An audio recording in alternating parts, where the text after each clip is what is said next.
BRS party టార్గెట్గా Congress operation Akarsh మళ్లీ మొదలైంది. బీఆర్ఎస్ ఎమ్మెల్యే పోచారం కాంగ్రెస్ పార్టీలో చేరారు. అయితే పోచారం శ్రీనివాసరెడ్డి, సీఎం రేవంత్ రెడ్డి సమావేశం జరుగుతుండగానే బీఆర్ఎస్ నేతలు అక్కడికి చేరుకోవడంతో పోలీసులు అరెస్ట్ చేశారు. నాంపల్లి కోర్టు బీఆర్ఎస్ నేతలకు బెయిల్ మంజూరు చేసింది. విచారణకు సహకరించాలంటూ ఆదేశాలు జారీ చేసింది. తెలంగాణలో బీఆర్ఎస్ కు మరో షాక్ తగిలింది. బీఆర్ఎస్ సీనియర్ నేత బాన్సువాడ ఎమ్మెల్యే పోచారం శ్రీనివాసరెడ్డి కాంగ్రెస్ పార్టీలో చేరారు. అంతకుముందు పోచారం శ్రీనివాసరెడ్డిని కాంగ్రెస్ పార్టీలోకి ఆహ్వానించారు సీఎం రేవంత్ రెడ్డి. సుముఖత వ్యక్తం చేసిన పోచారం సీఎం రేవంత్, మంత్రి పొంగులెట్టి, ఇతర కాంగ్రెస్ నేతల సమక్షంలో కాంగ్రెస్ కండువా కప్పుకున్నారు. రైతులకు మేలు చేసేందుకు తమకు అండగా ఉండాలని పోచారం శ్రీనివాసరెడ్డిని కోరామన్నారు సీఎం రేవంత్. రైతుల శ్రేయస్సు కోసం పోచారం అనుభవాన్ని వినియోగించుకుంటామన్నారు.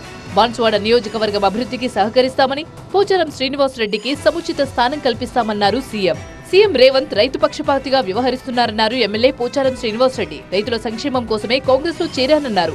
సమస్యలు అధిగమిస్తూ సీఎం రేవంత్ ముందుకెళ్తున్నారన్నారు. వారికోస్ వెయిన్స్ వ్యాధికి కేవలం 30 నిమిషాల్లో చికిత్స. కాల్ చేయండి 9989527715.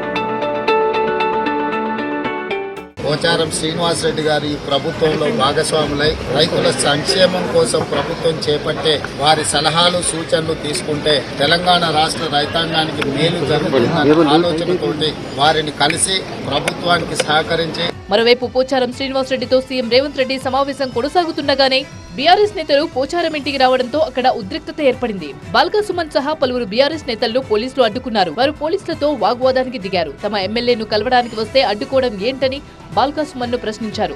బాల్కా సుమన్ సహా బీఆర్ఎస్ నేతలు బంజారాహిల్స్ పోలీసులు అరెస్ట్ చేసి కేసు నమోదు చేశారు. వ్యవసాయంతో ఉన్నటువంటి కష్టసుఖాలు తెలుసు కాబట్టి వారు చేసేటువంటి ప్రతి మంచి పనికి రైతాంగానికి వారు చేస్తున్నటువంటి కార్యక్రమాలకు అండగా ఉండాలని, రైతుల కష్టాలు తీరాలనే ఆకాంక్షతో నేను ఈరోజు రేవంత్ రెడ్డి గారి నాయకత్వంలో కాంగ్రెస్ పార్టీలో వచ్చాం.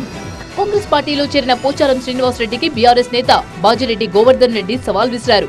దమ్ముంటే పోచారం రాజీనామా చేసి కాంగ్రెస్ నుంచి మళ్లీ పోటీ చేయాలన్నారు. ఇప్పటికైనా ఆలోచించి రాజకీయంగా విలువలు ఉండాలనుకుంటే రాజీనామా చేయండి. మీరు కాంగ్రెస్ పార్టీ టికెట్ మీద పోటీ చేయండి.